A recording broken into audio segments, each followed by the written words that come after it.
kabajamo Sheikh Haji Ibrahim Prezidaantii Majlisa Federaalaa ammaati. Sheekii keenya as keessatti wanni hundumtuu isaan mijatee miti. Bu'aa ba'ii meeqa keessa hattan sadarkaatti miindaa kaffaluu dadhabne abbaa qabeenyaa ofitti waamanii maaloo salphachaa jira jedhanii kadhatanii miindaa hojjetaa cufaa. Haalli hojii mijataa miti. Haalli loojistikii mijataa miti. Haalli bajataa mijataa miti. Kanuma keessaa garuu alhamdulillah ijaarsi majlisa Oromiyaa masjidaan akka qabsiifamu taasifamee jira. Allahu akbar. Allahu akbar. Kun immoo kan dhufe dura taa'aan yoo karaa cufate yoo dadhabaadhate hojiin gaduma dadhabaa gadi bu'a jechuudha. Dura taa'aan gaafa garuu kan nama dhaggeeffatu ta'e kan nama hubatu ta'e hojjetee kan nama hojjechiisu yoo ta'u immoo jijjiiramni guyyaa guyyaan mul'ataa deema jechuudha. Kunis kan dhufe pirezidaantiin keenya waa hillan isaanii hunda waliin qabatanii maree dhaggeeffatanii shuuraa fudhatanii akka dargaggootti bakka dargaggootti akka boordiitti bakka boordii ta'anii akka pirezidaantiittis pirezidaantii ta'anii akkaataa kana wal qabannee waliin hojjechaatu har'a geenye har'a kunoo karaa nagaaf namatti toluun taayitaa kan majlisa Oromiyaa karaa majlisa federaalaatti waan guddataniif Sheekh Jamaal Muusaatti dabarsanii jiru. Allahu akbar. Allahu akbar. Allahu akbar. Kanaaf immoo sheeka keenyaaf beekamtii kennuudha kun. Beekamtiidha malee badhaasa miti. Beekamtiidha. Yaa'ii waliigalaa dhufaa jira. Sana manni mari'atee gara fuulduraatti maal akka jedhu waa waliin ilaallu ta'a. Amma garuu kan beekamtii kana kennuufiifidha kan qophoofnee jirru. Osoo gara kana Sheekh Misbaah Abdurrahmaan ba'anii kara keessaniitu kennetti tola. Okay, badhaasa kana kan nuu kennanii itti aanaa muftii Oromiyaa Dr. Kamal Haji Galatuu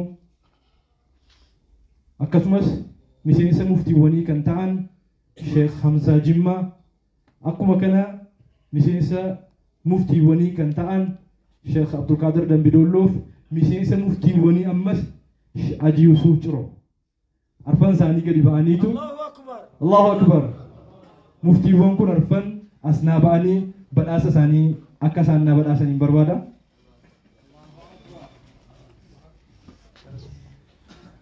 Badhaasa kana immoo gara muftiiwwaniitti kan dabarsanii akka isaan kennan godhan pirezidaantii majlisa Oromiyaa haaraa Sheekh Jamaal Muusaa Jiloo gara waltajjiitti baatanii badhaasa kana muftiiwwaniitti naa kennitu.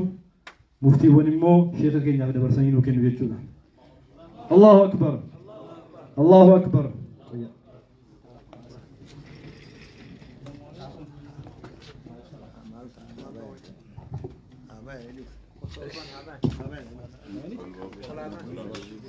Ani gaa'iga isaan qopheeffatanii booda isaan ol waamuu hin ture. Baay'ee.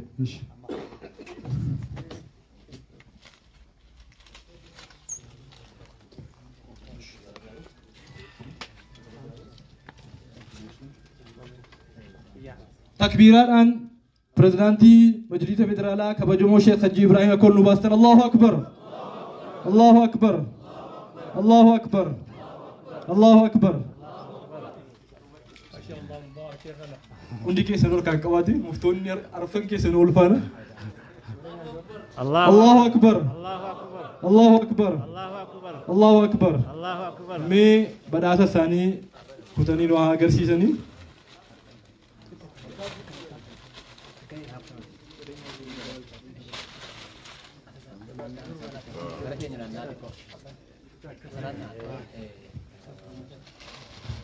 الله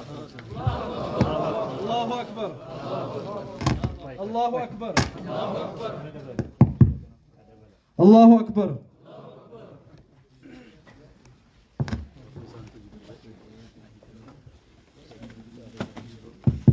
إيجان بدأسني كنيه أنت كنا كني تقول هذا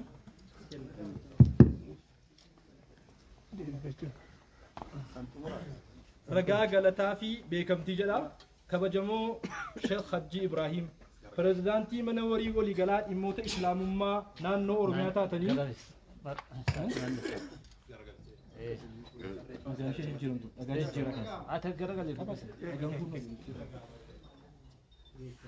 بريزيدنتي mana marii waliigalaa dhimmoota islaamummaa naannoo Oromiyaa taatanii waxabajjii 6 bara 2011 hanga ebla 19 bara 2014tti carraaqii onnee irraa taasiftanii fi bu'aa olaanaa galmeessitaniif galatooma rabbiin isin haa kabaju akka dabalataan ummata kanaaf hojjettan abdii guddaa qabnaa jedha.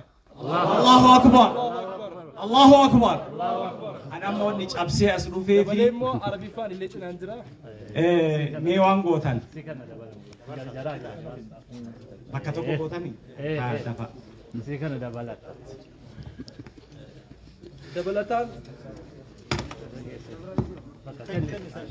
Dabalataan ammas akka badhaasaatti yeroof jennee xiqqooma akka beekamtii qofaan hin geggeessinuu jennee badhaasa wayii qopheessinee jirra. Ammas muftoonni keenya dabalataan akka nuu kennaniifi. Allahu akbar. Allahu akbar. Allahu akbar. Allahu akbar. Abanamu.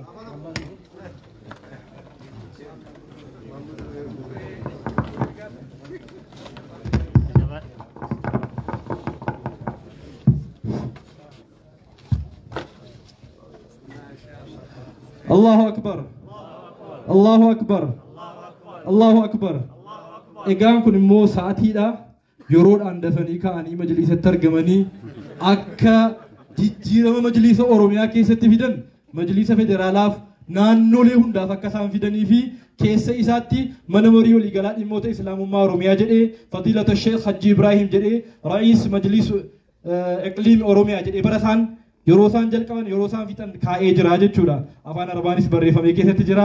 Kun kana fakkaata jechuudha. Allahu akbar. Allahu akbar. Sheekha isinin kenna. Ambaani takkitti sinitti hin deebi'u. Ispoortii illee isin taa'amee ol jedhaa takka. Bismillah. Yalla ol jedhaa bismillah takkam. Takkam ol jedhaa jaran harkallee akkana goggodhaa dhaabee. Akkana godhaadha. Akkana goggodhaadha. Amoon isiniin jedhu takbiiraa isitti nu barsiisanii. Allahu akbar. Jarana takbiiraa ol jedhaa. Jara kana ka ol korsiifnen durallee takbiiramee ammallee Allahu akbar. Allahu akbar. Allahu akbar. Allahu akbar. Allahu akbar. Allahu akbar. Kariban khaybar jedhanii migaaf kan nabiin keen. Allahu akbar. Du'aayin keessan immoo lafan bu'u nama miidhama guddaa qabutu as keessa jira. Mee ummata kana akkuma nu abdanne kanaan fatha mubiin balbalatana rabbiin jalaabane kana gumaan ol seena yaa rabbi nu taasis. Yaa rabbi nu awwaad. Yaa rabbi nu awwaad. Yaa rabbi nu awwaad. Yaa rabbi nu awwaad. Nuti gaa abdanne. Nuti hedanne.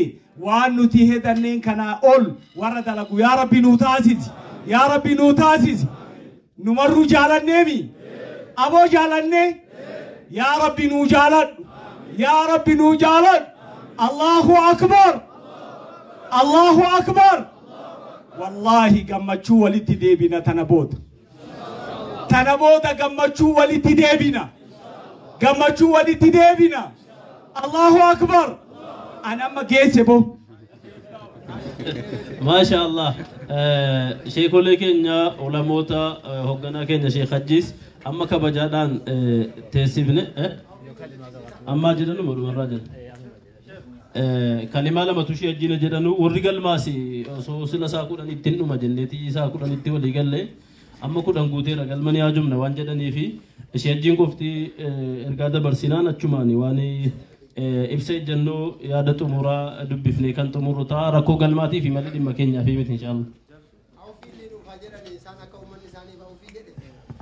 Isinis ofii nuu jedha nuti si qofti isinii ofii jechuun qofti hin ga'uu jedhan.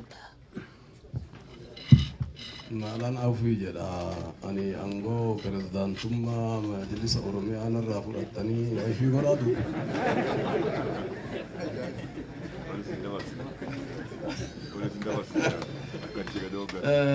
الحمد لله رب العالمين وصلى الله وسلم على نبينا محمد وعلى آله وصحبه أجمعين. أول سنين جدو أني نما نهمت اللي نما نكومت اللي نما ربك يا بيتشعفونا لله يسن اللي ربك يتشعفونا قرأ yoo galtanillee ganda jiru afuinaa gaafadha. Akkana jechuun isinirraa fagaadhee taayitaa gadhiisee jechuutti illee of yaadinaa hin dhuunfadhe malee gad hin dhiifne isinirraa. Allahu Akbar. Qaama rakkoo qabu dhugarra dhaabbanne gandireefu amma irraa odeessan kuni pirezidaantii forjidii filee xalahaa kennee fi beekumtii kennee fi mootummaadhaa beeksise. Pirezidaantii mana marii dhimmoota islaamummaa naannoo Oromiyaa jedhee waraqaa kennaa qooduu beeytu. Beeytaniimi? Pirezidaantiin mana marii dhimmoota islaamummaa naannoo Oromiyaa kan dur ture Sheek Hajjiin fedha isaati waan taayitaa gadhiiseef bakka isaa pirezidaantii mana marii dhimmoota islaamummaa naannoo Oromiyaa Sheek Kadiir Zurxum Muunnee jedheeti.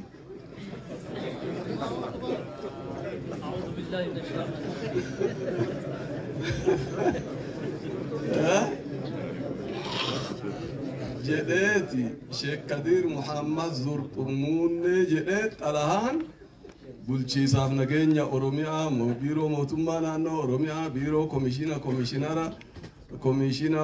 poolisii mootummaa naannoo Oromiyaa hunda galee jira. Forjidii dalaguun nama dhibu dhugaa dalaguutu nama dhiba. Aduwwii yoomis namaan raftu. نوني ريب حديث عن المؤمن القوي خير وأحب حديث كان قرأ إيه دينك يسنكرا كمينو في الرئيسة قالوا دردو تاتني حقوقتني أكمتا حقوقتا يو أنين تيسر حقوقمتو تاتي أدا قادنو أكلمو كلامتي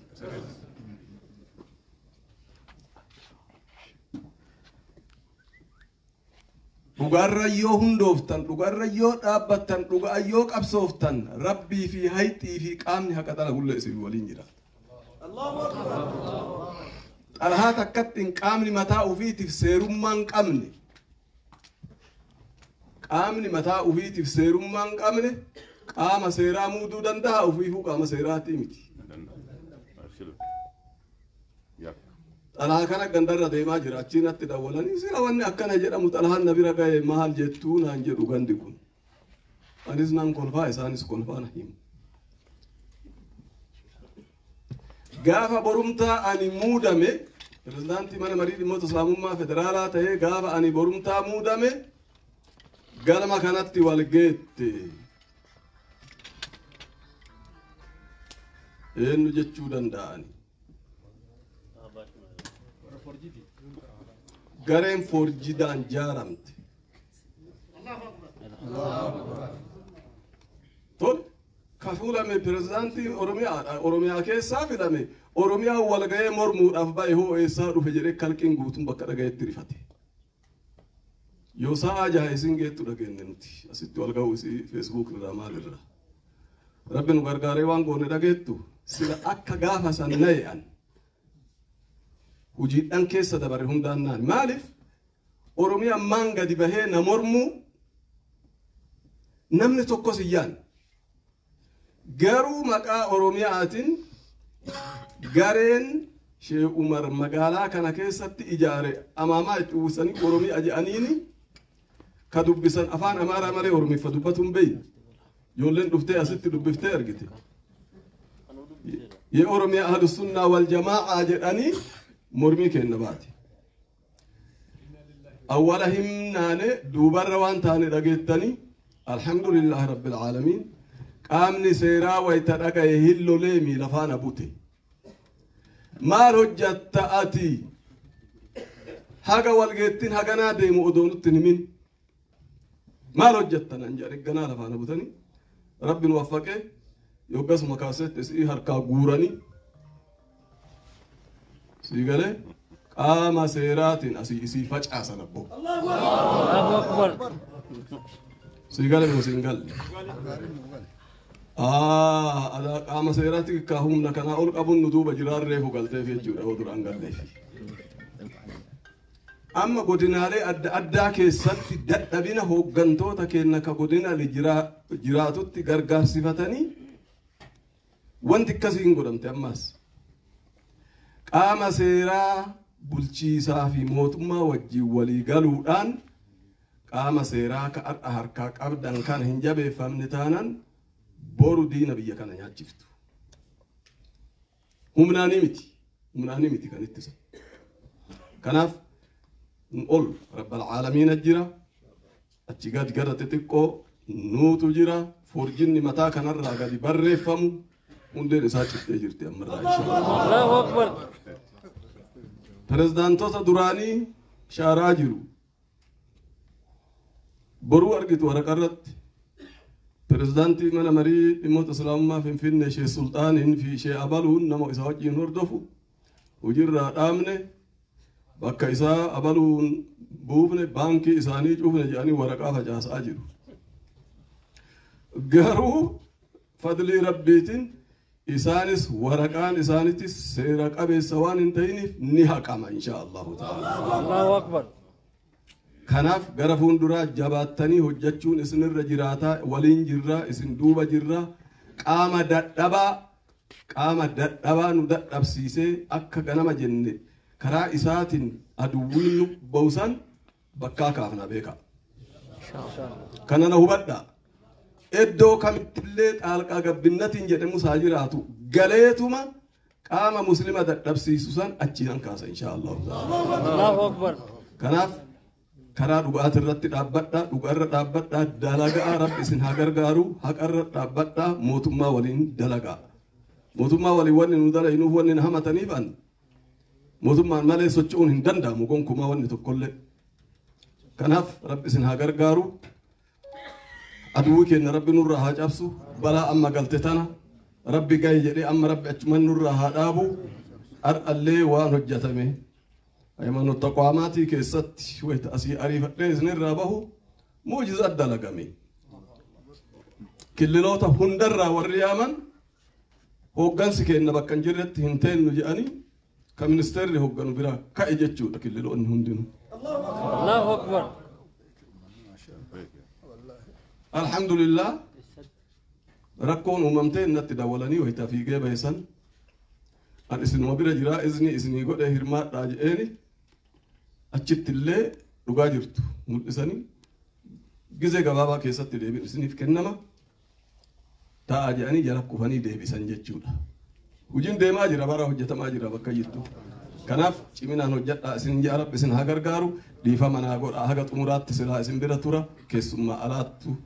Hanguma kanallee mana kiyya ta'ee rakkadhee ijoollee tiyyatan amma natti haga malee dheeressitellee itti mufachaatuma obseetuma taa'e hundinuu rabbi nu haa dhiisu afawna lillaahi afawna Sheekh Jamaaliin rabbi haa gargaaru wal harkaa fudhannaa yoo inni garaa tole haga silaan kennine wal harkaa fudhannaa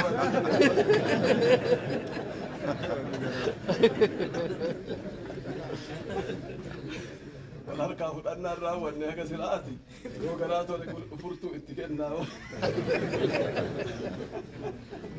جزاكم الله خير. السلام عليكم. وعليكم السلام.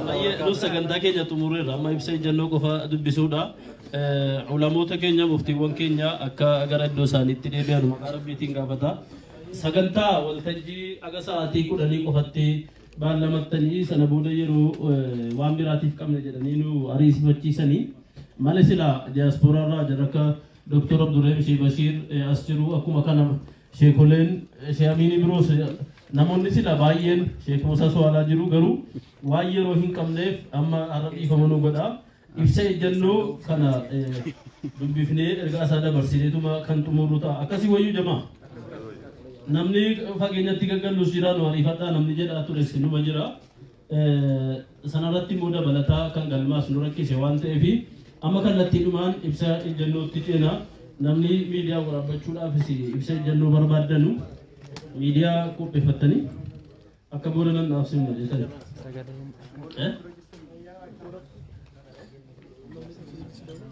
tayo rabu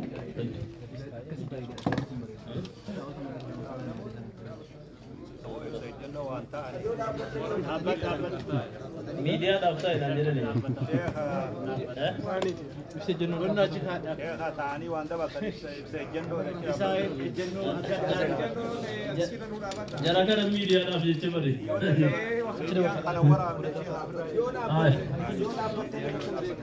Dol. Media ke सब फिर आता है फिर आता है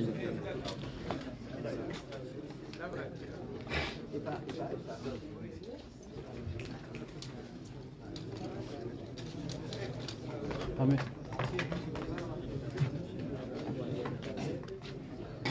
Anda situ show itu tergalat, ada kamera. Bisa.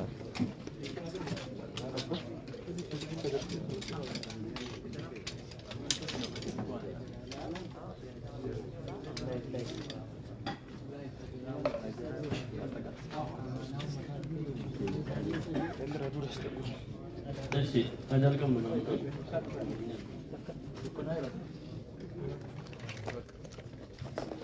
بسم الله الرحمن الرحيم والحمد لله والصلاة والسلام على رسول الله وعلى آله وصحبه من والاه.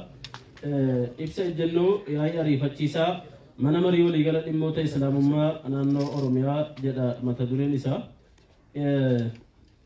إبسا الجنو كن يبا كابتي ترباسي يا ياري فتشيسا أكولي قال تتين كان الرا شوفا يا دشاكن أوفيسا كبودا كنافو تكون إبسا شارتي hamile yookiin moo mirkaneessuu keessan takbiraan kan dhageessiftan ta'a. Qabxiin isaa xiqqoo babal'aa ta'uun isin mala xiyyeeffannoodhaan dhaggeeffattanii yaada keessan jechuudha hamileedhaan mirkaneessitu. Tokkoffaan uummanni keenya yeroo kamuu caalaa nageenya isaa eeggachuu qaba. Hordoftoota amantii biroo fi sabaaf sablammoota hundaan wal hubatanii nageenyaan waliin jiraachuun bu'uura amantii keenyaati. Nageenya biyyaa fi uummata eegsisuunis bu'uuruma amantichaati. Yeroo dhaabbata keenya sirreessuuf qabsoo adda addaa goonus ta'e mirga amantii keenyaa gaafannu lammii biyya keenyaa kamiifuu mirga isaanii kabajuu fi nageenyaan waliin jiraachuun dirqama ta'a. Kanaafuu uummanni keenya dhimma nageenyaatiin walii galuudhaan nageenya naannoo isaatii fi biyyattii akka eegsisan waamicha gama keenyaa isiniif kan dabarsinu ta'a jedha. Allahu akbar. Allahu akbar. Lammaffaan qabxiin lammaffaan nuti maqaan keenya musliimoota. Tokkummaa musliimaa immoo yeroo hundaa barbaachisaadha. Keessumaa yeroo diinni shira adda addaatiin tokkummaa keenya diiguuf socho'u kanatti immoo tokkummaan keenya daran cimuu qaba. Maqaa nuuf baasanii yeroo tokko suufii sana fi yeroo kaan immoo islaama turaa fi haaraa isa nabbaarinnaa maxxee islaam jedhan jechuudha. Jedhanii islaama qoodutti jiru. Maqoolee biroos baay'ee nuuf moggaasanii jiru. Hojiin kun faallaa seera islaamaa ta'uu wajjin waan ummata muslimaa diiguudha. Gocha kana jabeessinee balaaleffachuu wajjin quraanaa fi hadiisa irratti hundoofnee tokkummaa keenya daran cimsuudhaan shira diina keessoo fi diina alaa akka fashaleessinu ummatichaaf waamicha ni dabarsinaa jedha. Allahu akbar. Allahu akbar. Qabxiin sadaffaan bakka banaa koree hojii raawwachiiftuu ulamaa fi boordii mana marii dhimmoota islaamummaa naannoo Oromiyaa keessa ture namoota bakka buufnee asitti agarsiifneen mirkaneessineerra. Akkasumas pirezidaantii mana marichaa haaraa filannee sagalee guutuudhaa fi mormii tokko qofaa mirkaneessinee jirraa jedha. Allahu akbar. Allahu akbar. Afraffa ajjechaa suukanneessaa biyya keenya bakka adda addaatti geggeeffamaa jiru hunda ni balaaleffanna. Keessumaa ajjechaan hedduu nama suukanneessu kan as dhiyeenya naannoo Amaaraa, Gaambeellaa, Benishaangul naannuma keenya godina Wallagga Lixaa keessatti dhaqqabee baay'ee kan nu gaddisiisedha. Ummata muslimaa kan meeshaa lolaa hin hidhatin lubbuu isaa baafachuuf masjidatti baqatee mana amantii keessa seenanii lubbuu daa'immanii dubartootaa fi manguddootaa baasuun gocha gadhee ilma namaa irraa hin eegamne. Gochi akka kana naannoo Amaaraa fi godinaalee Wallaggaa keessatti yeroo adda addaa irra deddeebiin kan raawwatamaa ture. Ajjechaan kun baay'een isaa muslimoota irratti kan xiyyeeffate ta'uun immoo yaaddoo biraa nutti uumee jira. Gochi kun akka namummaattis ta'e akka amantii kamittuu yakka suukanneessaadha. Ajjechaa duraan turee fi kan ammaa kanas mootummaan tarkaanfii qabatamaa fi yakkamtootaaf barnoota guddaa ta'u fudhatee ummatatti akka beeksisu ni gaafanna. Keessumaa akka mana marii dhimma islaamummaatti ajjechaan muslimoota irratti deddeebi'uun waan baay'ee nu yaaddesseef gocha ummata sabaa fi amantiin qoodanii ajjeesuu kana mootummaan xiyyeeffannaa akka kenne hojjetu ni gaafannaa jedha. Allahu akbar. Allahu akbar. Qabxii shanaffaa Hooggantoota ce'umsa haaraa mana marii waliigala dhimmoota islaamummaa Itoophiyaatiif filaman sagalee guutuun ni deeggarra. Ni deeggartu? Mee warri deeggartan na agarsiisa. Allahu akbar. Sagalee guutuun ni deeggarra. Akkuma beekamu musliimoonni Itoophiyaa dhaaba cimaa isa bakka bu'u argachuuf yeroo dheeraa qabsaa ture. Yeroo ce'umsaa hoggagaa fi ummata baay'een deebi'u majlisnis carraa kana argatee hanga ta'e fooyyeffamuuf yaalamee ture. Akka majlisni labsiidhaan dhaabatu godhamuun carraa guddaa musliimoonni Itoophiyaa argatanidha. Isa kanarratti irra deddeebinee mootummaa ce'umsaa keessumaa muummicha ministeeraa Dr. Abiy Ahmad Ali kan galateeffannu ta'a. Haa ta'u malee hooggantoonni majlisa ce'umsaa duraanii dhaabbaticha kallattii ummata muslimaaf irraa fuudhanii waan deemaniif ummatichi marsaa baay'eef qabsoo hadhaa'aaf saaxilamee jira. Kanarraa ka'uudhaan ulamoonni fi boordiin majlisa federaalaa qabsoo hadhaa'aa godhanii yaa'ii waliigalaa seera qabeessa geggeessuudhaan hooggansa haaraa qaama ilaallatu hunda hammate filataniiru. Garuu hooggansi kun yeroo baatii tokkotti dhiyaatuuf osoo mooraa majlisaa hin simatin bakkeerra tureera. Murtii seera qabeessa kana hojiirra oolchuun olwantummaa seeraa kabachiisuun gahee mootummaati. Kanaafuu akka mootummaan seera kabachiisee yeroo gabaabaa keessatti gaafii uummataa deebisuudhaan mooraa majlisaa qaama seera qabeessaan filatame simachiisuu ni gaafannaa jedha. Allahu akbar. Mee warri gaafattan na agarsiisa. Akka mootummaan seera kabachiisee mooraa sana warra seera qabeessaan filatame walirkaa fuudhinsa geessu ni gaafanna miti. Allahu akbar.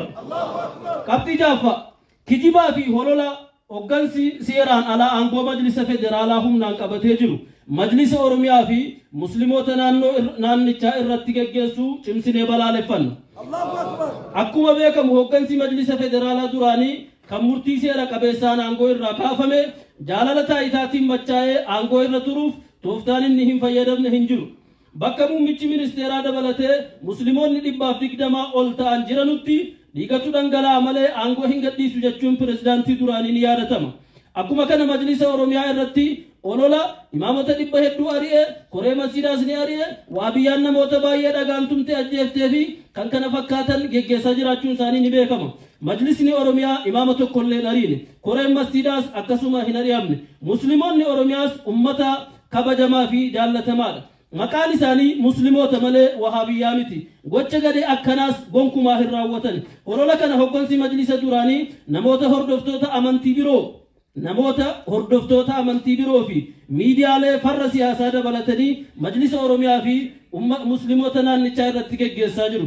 Gocha maqaballeessii kana hundaayyuu cimsinee balaaleffataa. Mootummaan warra kana hundaayyuu qaama hooggansa majlisa duraanii seeraan alaas ta'e warra hordoftoota amantii biraa seeraan ala dhimma amantii kana keessa harka keeyyatuu fi miidiyaalee seeraan ala dhimma kana irratti hirmaatan hunda akka seeratti dhiyeessuu ni gaafannaa jedha. Allahu akbar. Qabxii dhumaa fi inni torbaffaa akkuma beekamu hooggantoonni majlisa federaalaa warri haaraan ammallee mooraa majlisichaa walharkaa fuudhinsa hin geggeessine. Kanarraa ka'uudhaan hajjii kan geggeessaa jiru hooggantoota seeraan ala aangoo irra turuuf yaalii godhaa jiranidha. Isaan immoo kaayyoon isaanii carraa argatan hundaan ummata muslimaa qooduu fi aangoo irra turuudha. Hojiin isaan hojjetan hunduu malaammaltummaan kan laaqamedha. Jalqaba namni hajjii dhaquuf eeyyamame 20,000 ta'us isaan immoo 12,000 ergina jedhanii galmeessan. Ummanni kun akka inni magaalaa dhihoo irraa paaspoortiin baafannee migireeshiniitti xalayaa barreessuudhaan daangessanii jiru. Sababa kana ummanni keenya Finfinnee dhufanii baasii dabalataa guddaaf saaxilaman. Erga namni 12,000 ulaagaa hunda xumuree bu'aa bayii baay'ee booda galmaa'ee doolaara waan hin qabneef nama 13,000 qofa ergina 1,000 immoo eeggataadhaa jedhan. Hanga ummanni yeroo fi maallaqa isaa fixu callisanii turanii kaleessa ibsa kana dabarsan. Namni 8,000 bu'aa tokko malee yeroo isaatii fi maallaqa isaa gubee gocha hajjii osoo hin argatin kan hafe ta'uusaa ibsanii jiru. Gochi kun dhugumaan kan nama suukanneessuudha. Manni marii kun gocha isaanii cimsee balaaleffataa. Qaamni ummata kana hunda rakkoo fi gadadoof saaxile akka sakatta'amuu fi seeraaf dhiheeffamuu jabeessinee kan mootummaa gaafannu ta'a jedha. Allahu akbar. Allahu akbar. Manni amantiis sakatta'amuu qaba, hodiis godhamuu qaba akkuma jedhanii muummeen ministeeraa dhiyeenya kana dubbatanii gochi kun ammumarraa kaasee raawwatamuu akka qabuudha gaaffiin keenya. Maaliif ummata 8,000 mana baasanii ji'a tokko ol maallaqaa fi yeroo isaa gubee ka'e aduuf beelaan dhumee ka'e hajjiin deemtanu كتا باكيرا مالكا كيسن فولا جتون توفي أمة مسلمات في قبل جددوا أمة مسلمات رجع كانت النجام نتوكي كوانته في كان فكاتا إبسكينيا قال ما دا أرومو يوتو فينفنة وتبجي كل أشان بركم الله مافكورا فرجدا الله أكبر الله أكبر إن يرته معرفاني جبلو سوني سيو ينا فكاتا كان معرفات لا يرو متكلنا إبسكي يرو مرتسا كيسا وانجر روف ديرفامي دبلامي من البات بأمارنا دبدبيو تصفوان جزء سلالة كبن إن شاء الله كدبدبيو تصدالاتشو أو لزيونا بكالن سبحانك اللهم وبحمدك نستغفرك ونتوب إليك